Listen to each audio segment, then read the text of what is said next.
چطوری؟ خوب. به نظر نمیاد. تو چطوری؟ زنده، چیزی که نمیخواستی ببینی. دنبال یه فرصت بودم، گفتم وقتی این دوتا میرن همو ببینم میرم میکشمش. اون دوست پسرش نبود، شوهرش بود. تو میخوای جرم برادرتو گردن بگیری شامیر؟ داری یه بار دیگه فدای خونوادت میشی. شفیع محمد چقدر با آبرومون بازی کرده. اون چطوری همه ما رو گول زده. توف میندازم تو صورتش. باید دوتا چیزو دفن کنم تو زندگی. یکی عشقم و یکی نفرتم و باید دفن.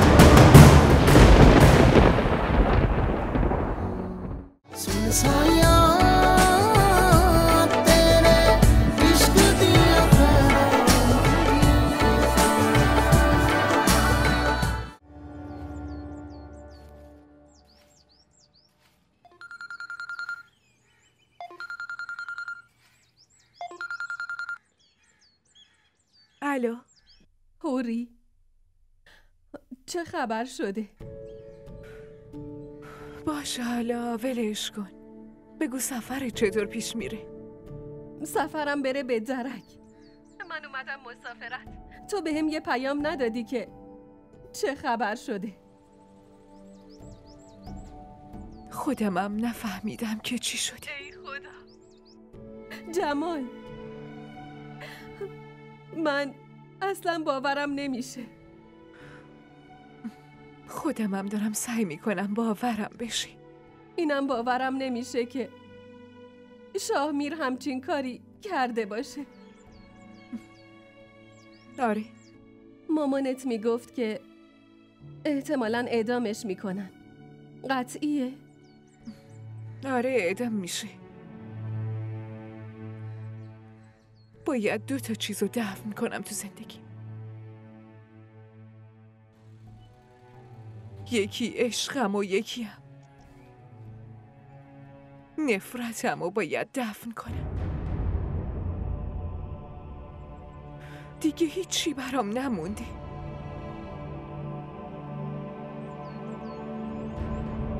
داشتم سعی میکردم مسئله رو حل کنم. حتی منت شاهمیرم کشیدم. به پای عمو شفیع هم افتادم. دنبال یه فرصت بودم که دوتاشونو بردارم و بیارم خونه، همون جوری که قبلا می آوردم.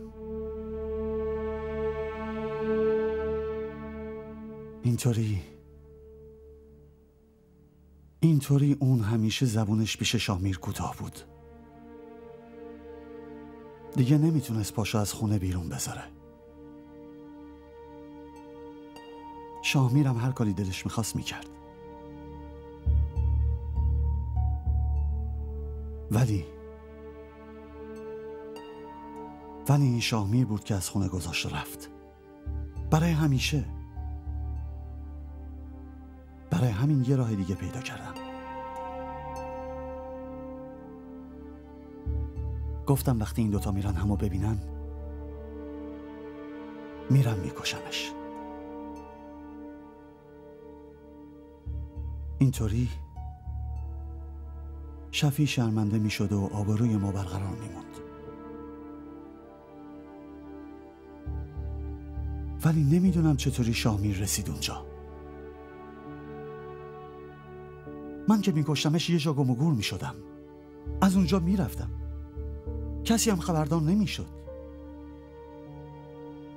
فکر میکردم پسره حتما دشمن داره و برای همین کشتنش. اون دختر شفیع هم اونجا بود.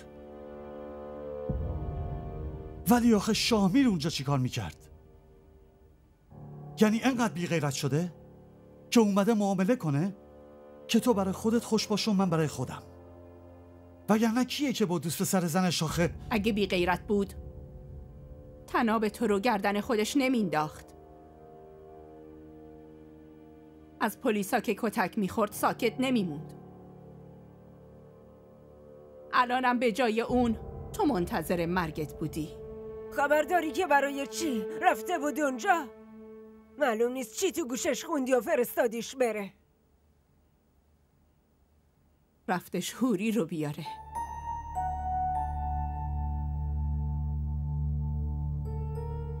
رفت دستشو بگیره.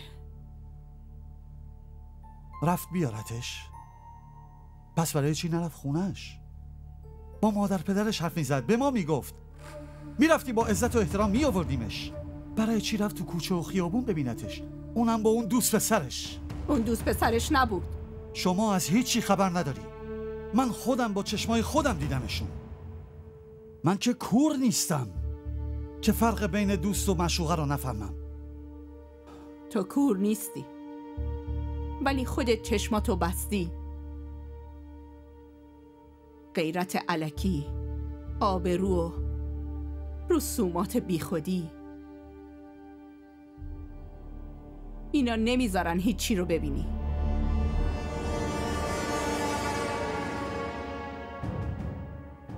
تو هیچی از دوستی و عشق و محبت سرت نمیشه. اگه سرت میشد ما الان وضعمون این نبود. اون دوست پسرش نبود، شوهرش بود.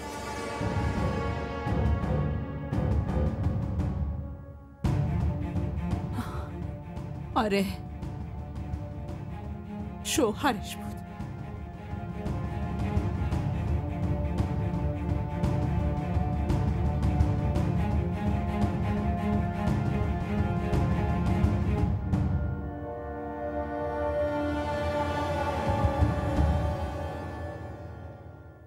دلم خیلی براش میسوزه. ولی برای من مهم نیست. پس چی؟ خودم هم نمیدونم چه حالی دارم نیوشا. من میدونم که تو چته.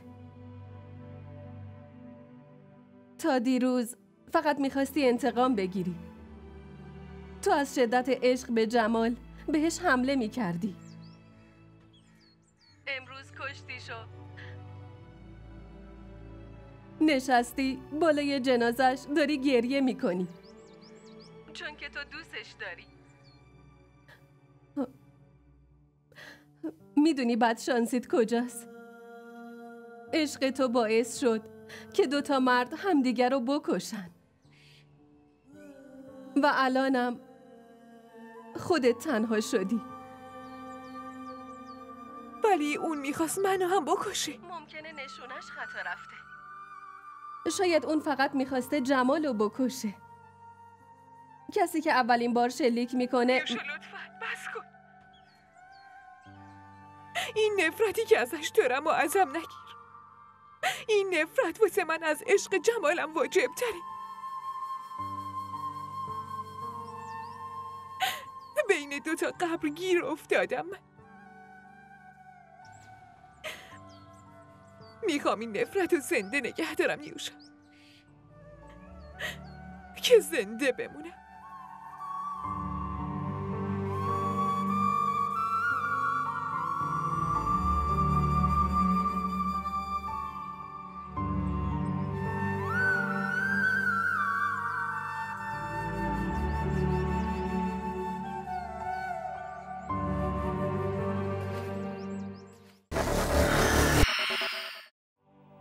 دادگاه با زبونش به آتیش میکشید.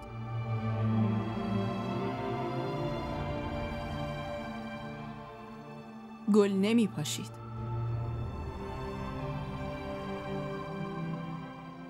اگه غیرتش الکی بود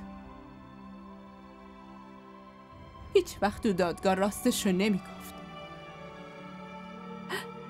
آره، قطعاً یه دروغ گفته. اونم این که این قتل اون انجام داده.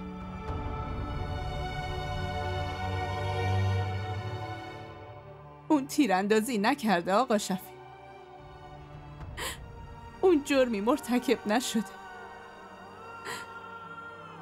شاه میره، من تقصیری نداره.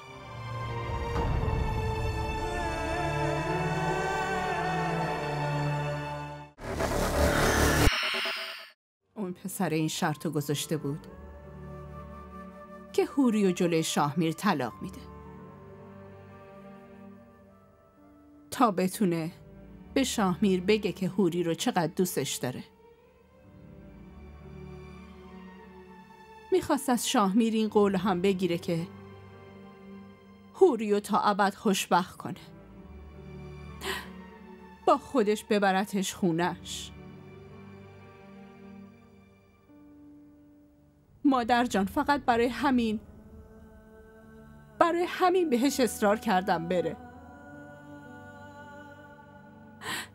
برای همین فرستادمش.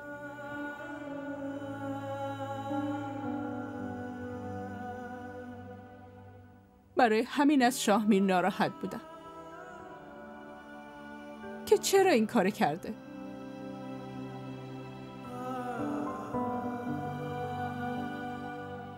چرا به جای این که بغلش کنه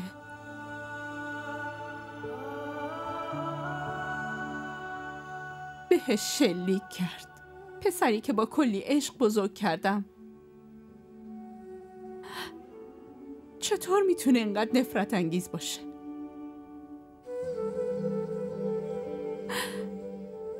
من که هیچ وقت حتی تفنگ اسباب بازی هم دستش ندادم. چطور میتونه به یکی تیر بزنه؟ پاشو بریم قیصر. برو طایفه رو صدا کن. من میخوام انقدر خاک رو سر شفیع محمد بریزم که دفن بشه. چی میخوایم به طایفه بگین؟ ها؟ چی میخوایم بگین؟ همین که تو داری میگی. بهشون میگم که شفیع محمد چقدر با آبرومون بازی کرده. اون چطوری همه ما رو گول زده. همشون رو جمع میکنم و میبرم تا خرخرش رو بجوان. توف میندازم تو صورتش. بعدم میگم که بچه‌مو پس بفرسته و دختر بی همه چیزشو نگه داره. مادر جان، شما هنوزم پشیمون نشدین؟ هنوزم نشستین به پای این رسومات پوسیدتون؟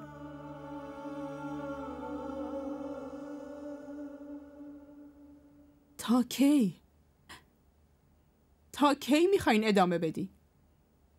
برای چی نمیخواین بفهمین غیرت یعنی پوشوندن عیب بقیه؟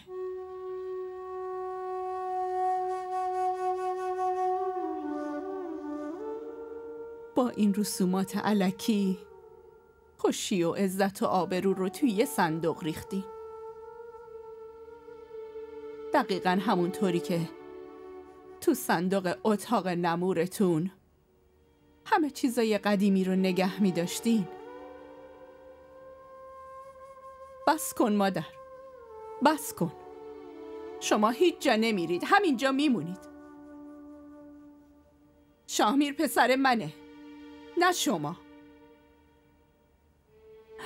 من میرم که با آقا شفیع حرف بزنم. من میرم که زندگی بچه‌مو گدایی کنم. لازم نکرده شماها پاشید برید اونجا.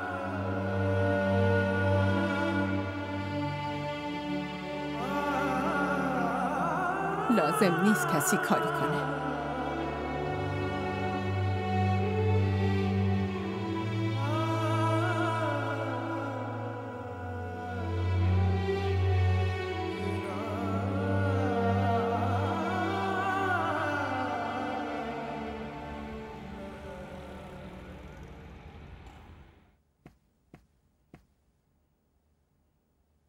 شما نرفتی سر کار؟ وقتی تو کل شب و بیدار میمونی چطور برم دفتر؟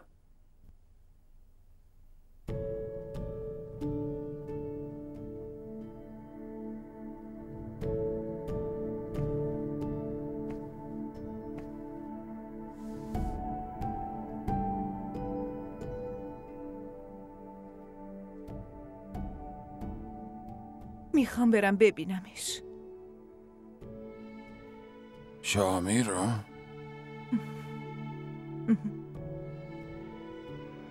چرا؟ نمیدونم چرا. بابا خواهش میکنم.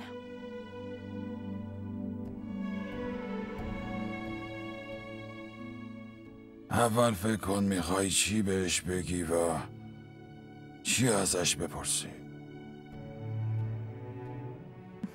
میخوام ازش بپرسم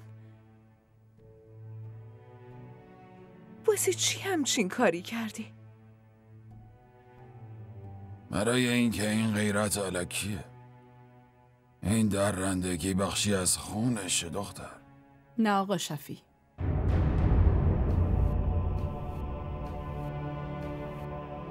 مامان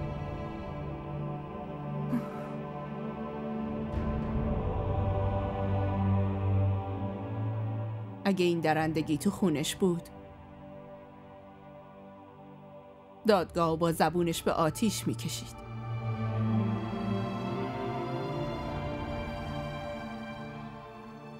گل نمیپاشید.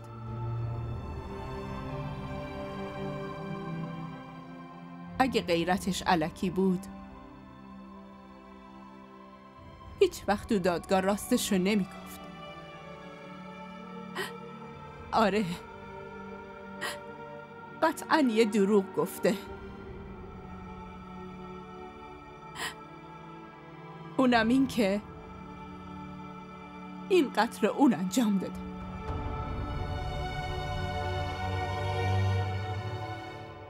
اون تیراندازی نکرده آقا شفیع. اون جرمی مرتکب نشده. شاه میره من تقصیری نداره.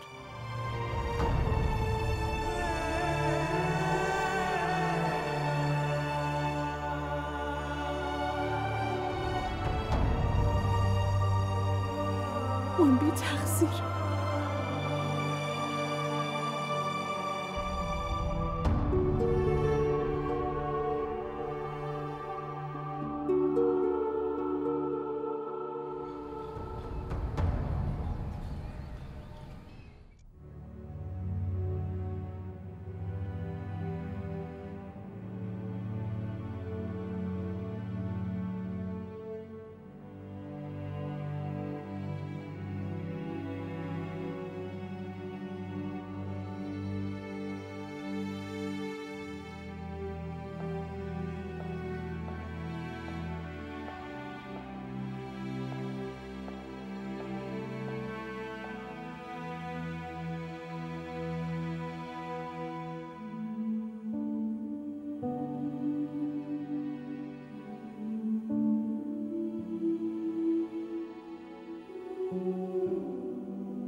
چطوری؟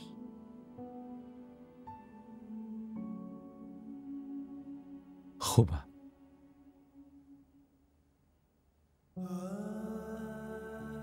به نظر نمیاد.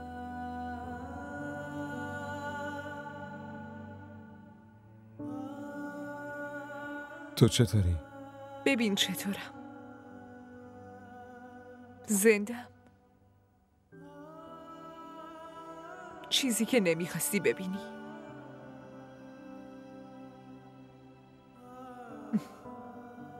خوب نشونه نگرفتی.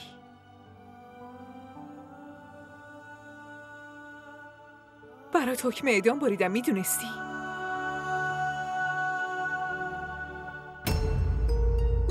نمیترسی؟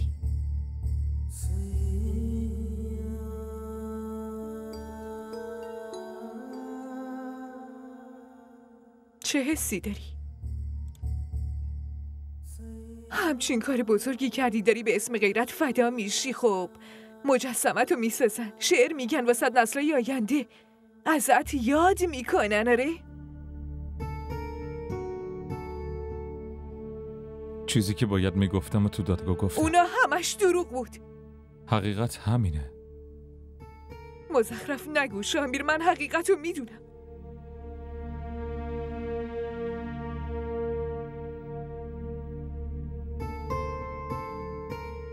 تو میخوای جرم برادرتو گردن بگیری شامیر؟ چرا داری اینطوری میکنی؟ داری یه بار دیگه فدایی خونوادت میشی. یه ذره هم به من فکر نمی کنی که چی سرم میاد؟ هوری، من به تو فکر کردم. فکر کردم که تو رفتی و منم باید بیام پیشت. باشه، قبول که فکر کردی من مردم و برای این که بیای پیشم تصمیم گرفتی خودکشی کنی. ولی بعد چی شد؟ نجات پیدا کردم. من زندم شاهمیر. ببین وقتی من اینقدر تو دادگاه داشتم ازت بد میگفتم، برای چی هیچی نگفتی؟ واسه چی ساکت موندی؟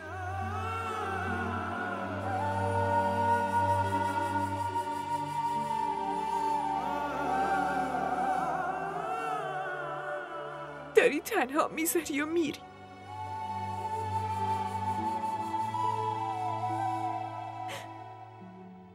میخوای دوباره عزادارم کنی؟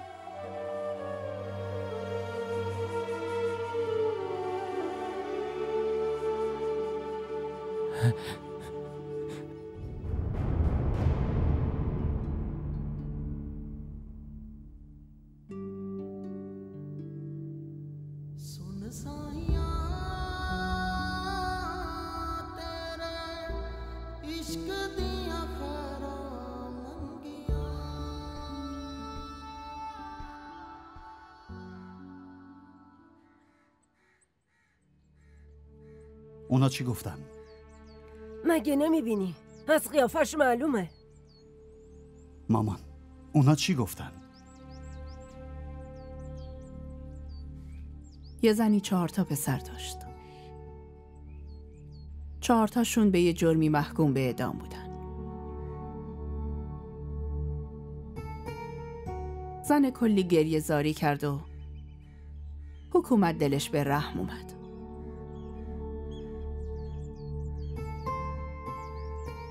اونا گفتن میتونه فقط یه پسرشو نجات بده. 4 پسرشو آوردن.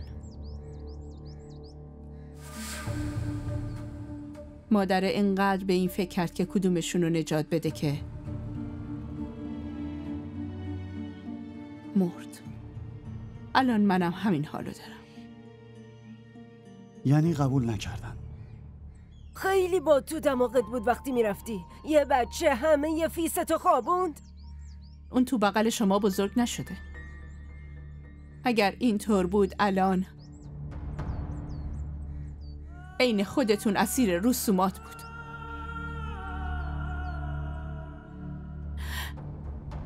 اونم به جای یه قبر دیگه میخواد. من که گفتم تا خاک بر سرش نکنم چیزی عوض نمیشه. وقتش رسیده که رو سر خودتون خاک بریزید. آقا شفیع خودش رو از طایفه بیرون کشیده. غیرت الکی رو گذاشته تو صندوق و درشو بسته. چیزی که قیصر هیچ وقت نفهمید.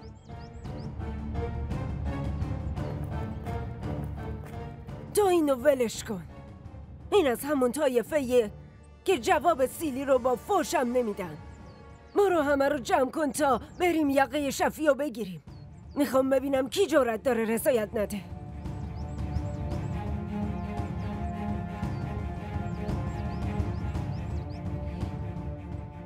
برو دیگه، به چی فکر میکنی؟ نه مادر جان، نه. مامان راست میگه. الان وقت یقه گرفتن بقیه نیست. وقت اینه که یقه خودمونو بگیریم.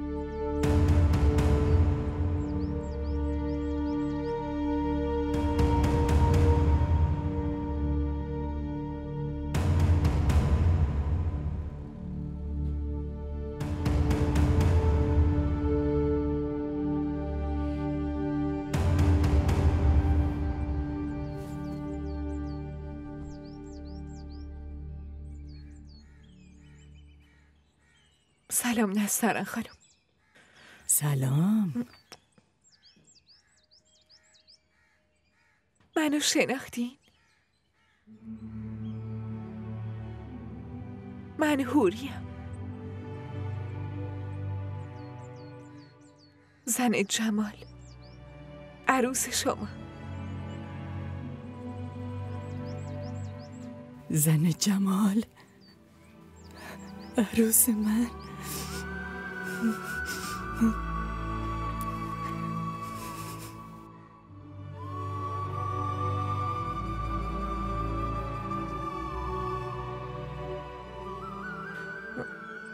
حالتون چطوره؟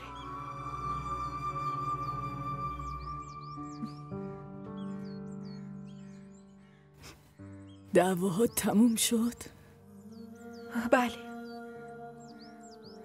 برنده شدی دیگه. شما باید برای برد و باخت تصمیم بگیرید، نسترن خانم.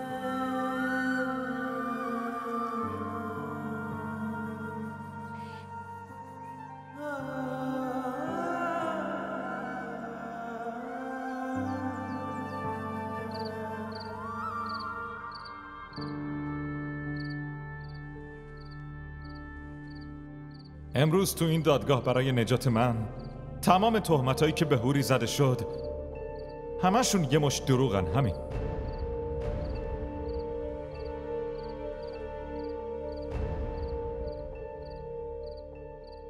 خودم آزاد کردم داداش. به مجازاتم رسیدم.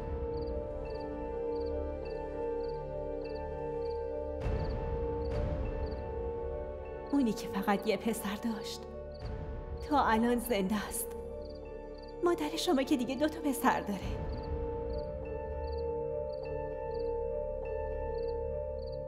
بفرمایید.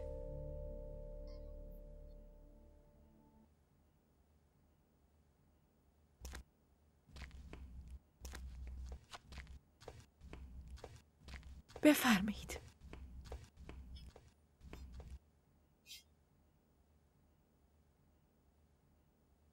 مادر جمال،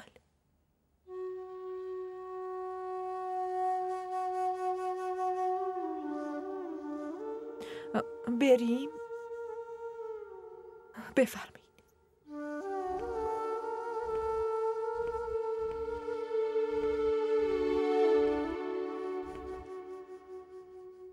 مامان،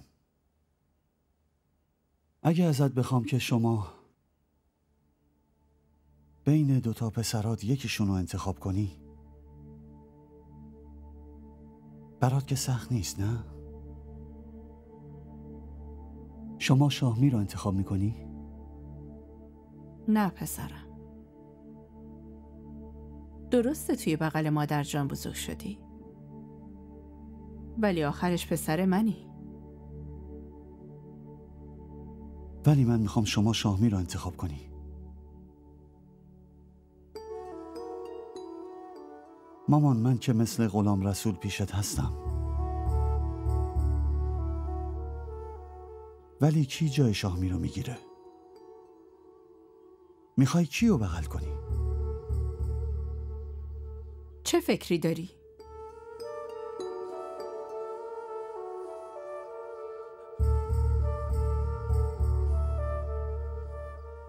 من برات شاهمی رو میارم. چطوری؟ میدونم باید چی کار کنم. قرار غیرتت یه تیر دیگه بزنه؟ نه مامان، کاری که میکنم به خاطر غیرت نیست، به خاطر عشقه.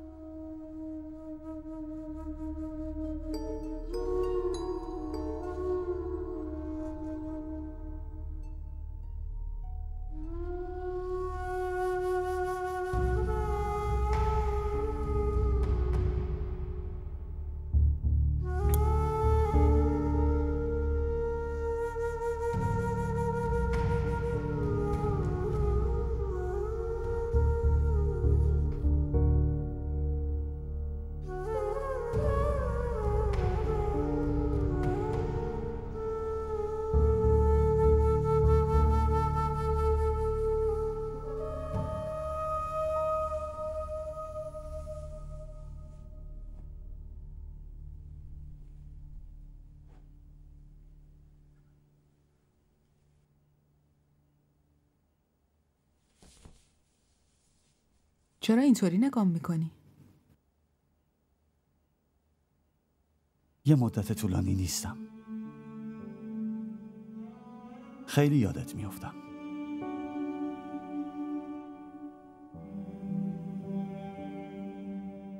راستشو میگم رویه، هر قدم تو شهر بگردم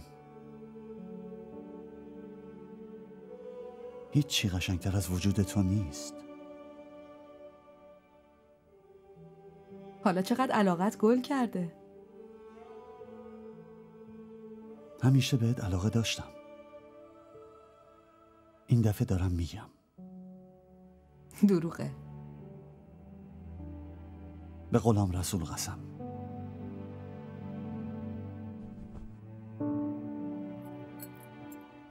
ببین، تو این دنیا هیچ کس برام قشنگتر از تو نیست.